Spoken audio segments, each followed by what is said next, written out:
2050 में ये सी ट्रेड का सबसे ज़्यादा इस्तेमाल होने वाला चाइना और रूस के दरमियान मौजूद ग्रीनलैंड।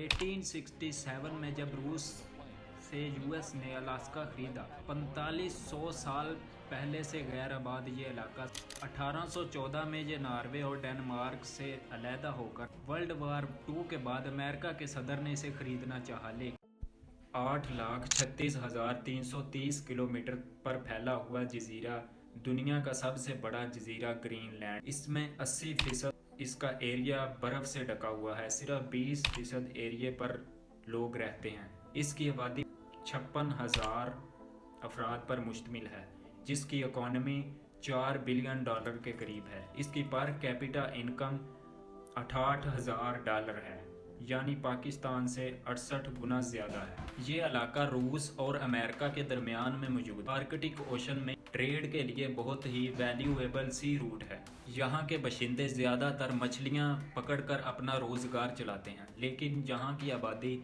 बहुत ज़्यादा अमीर है, क्योंकि आबादी कम है और रकबा बहुत ज़्यादा है, जिसकी वजह से लोग खुशहाल हैं।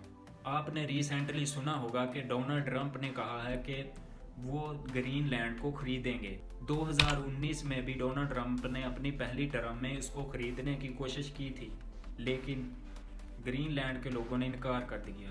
डोनाल्ड ट्रंप क्यों चाहता है, आइए पहले इसकी हिस्ट्री को जानते हैं।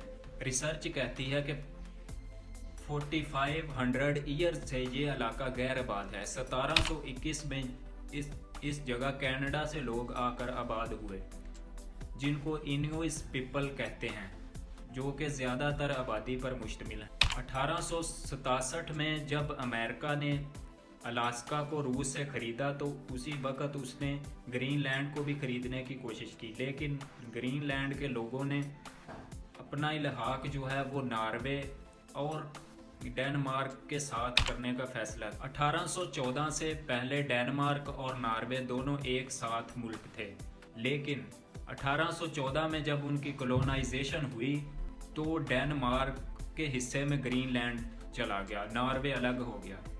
वर्ल्ड वार 2 के बाद डैन के कॉन्स्टिट्यूशन के मुताबिक ग्रीनलैंड के लोगों को डेनिश सिटीजनशिप दे दी गई 1953 में। 1979 में ग्रीनलैंड के लोगों को होम रूल गवर्नमेंट दे दी गई, जिसमें उनको जजीरे ग्रीनलैंड के अंदर हर तरह के इख्तियारात मिल गए, लेकिन उनके फॉरेन अफेयर्स और फॉरेन पॉलिसी में डेनमार्क ही शामिल था, यानी उसको डेनमार्क ही तय करेगा। फिर 2008 में सेल्फ गवर्नमेंट एक्ट के जरिए ज़्यादातर पावर जो है वो ग्रीनलैंड के लोगों में मुंतकिल हो गई, लेकिन इस बार भी उसकी जो डिफेंस और फॉरेन अफेयर्स डेनमार्क के हाथ में ही रहे, जो कि आज भी वही है। 1946 में सदर हैरी ट्रूमैन ने $100 मिलियन पेशकश की ग्रीनलैंड को खरीदने के लिए, लेकिन इस बार भी ग्रीनलैंड के लीडरों ने इनकार कर दिया। अब डोनाल्ड ट्रंप इसे क्यों लेना चाहता है? इसकी सबसे बड़ी वजह है चाइना से खतरा। 2010 में ग्रीनलैंड की फॉरेन मिनिस्टर चाइना चली गई। उनका एग्रीमेंट तय हुआ कि वो माइनिंग करेंगे, चाइनीज़ कंपनी ग्रीनलैंड में माइनिंग करेंगी, लेकिन जब चाइनीज़ ग्रीनलैंड में माइनिंग कर रहे थे तो वो ग्रीनलैंड की कंपनियों के शेयर में बहुत ज़्यादा इंटरेस्टेड थे। इस खित्ते में बढ़ते हुए चाइनीज़ असर और रसूख की वजह से अमेरिका को दचका लगा, क्योंकि वो नहीं चाहते थे कि इस इलाके में चाइना का कब्जा हो। चाइना अपने एयर स्पेस और रिसर्च सेंटर भी कायम कर चुका था।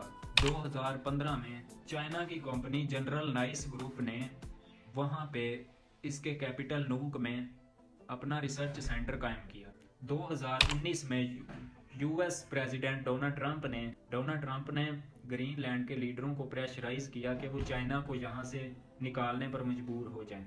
शायद यूएस प्रेसिडेंट को ये पता चल गया था कि इसमें सीक्रेट चाइनीज़ मिलिट्री कंसर्न्स मौजूद हैं। इसकी दूसरी बड़ी वजह है इस इलाके में मौजूद बहुत से मिनरल्स और ज़खायर, जो कि इलेक्ट्रिक गाड़ियों और इलेक्ट्रिक बैटरियों के अलावा विंड एनर्जी और सोलर एनर्जी और इसके अलावा मिलिट्री में भी बहुत ज़्यादा इस्तेमाल होते हैं, जिसकी वजह से यूएस बहुत इंटरेस्टेड है। इस इलाके में बहुत लंबे अरसे से अमेरिकन इंटरेस्ट मौजूद है। इसमें 1950 में एक एयरबेस कायम हुई जिसका डेनमार्क और यूएस गवर्नमेंट के थ्रू मुआहदा हुआ था, एग्रीमेंट हुआ था कि इसकी डिफेंस की जिम्मेदारी डेनमार्क ने यूएस को दी थी। इसमें अमेरिका ने 1950 में थूल एयर बेस कायम की, जिसको 2023 में उसका नाम बदलकर उसको पिटुफिक स्पेस बेस का नाम दे दिया गया। डोनाल्ड ट्रंप ने अपने पहले टर्म में भी इसको खरीदने की पेशकश की थी, लेकिन उस वक्त के लीडरों ने कहा था कि Greenland is not for sale. तीसरी इसकी बड़ी वजह जिसकी वजह से यूएस इसे चाहता है, इसकी है जियो स्ट्रेटजिक लोकेशन, यानी ये इलाका शुमाली बहरी और जनूबी बहरी आर्कटिक ओशन के दरमियान मौजूद है, जहाँ से 2050 तक बहुत ही ज़्यादा ट्रेड होंगी। 2050 में इस रास्ते से बहुत ही ज़्यादा ट्रेड होगी। इसी तरह जो ग्रीनलैंड पर कब्जा करेगा वो बहुत ज़्यादा दुनिया की ट्रेड को कंट्रोल करेगा, क्योंकि यहाँ से ही एशिया और यूरोप को और रशिया से अफ्रीका तक ट्रेड होगी। यूएस तक पहुँचने के लिए रशिया की भी इस इलाके पर गहरी नज़रें हैं, वो इस पर मुकम्मल कंट्रोल हासिल करना चाहता है। रूस और कनाडा इसको अपना कहते हैं, लेकिन इसमें असल हकदार डेनमार्क है, क्योंकि वो इसके कब्जे में है। इंटरनेशनल लॉ के हिसाब से इस इलाके में पानी पर किसी कब्जा भी नहीं होगा। यूक्रेन की वार के बाद बढ़ता हुआ असर व रसूख इस रीजन में यूएस के लिए बहुत बड़ा खतरा है।